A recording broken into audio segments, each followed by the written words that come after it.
Quando nós falamos das medidas de tendência central, é super importante a gente lembrar também do desvio padrão. Eu vou dar um exemplo bem prático para isso. Como o desvio padrão pode informar de uma maneira mais precisa o que está acontecendo, por exemplo, diferente da média.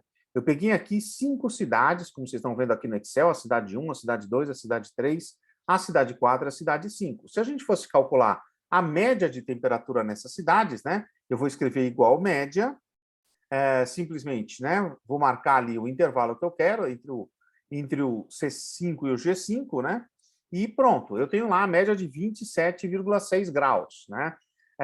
A média aqui não vai representar exatamente se alguém passou mais frio ou se alguém passou mais calor, né. O que eu preciso entender é que, a partir dessa média, algumas cidades podem ter passado um pouquinho mais de frio e um pouquinho mais de calor.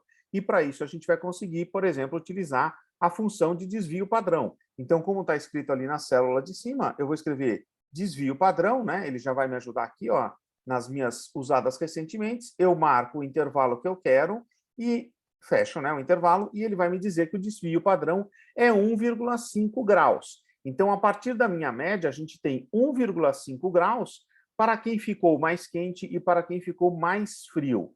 Essa não é uma aula fundamental dos fundamentos do desvio padrão, mas só para a gente entender que, às vezes, é importante eu descobrir a minha média, às vezes é importante eu descobrir a minha mediana e a minha moda, e às vezes é importante a gente também calcular o desvio padrão. Tudo isso vai me ajudar depois a entender o comportamento dos meus dados, a tentar prever o que vai acontecer no meu futuro, usando a ciência de dados.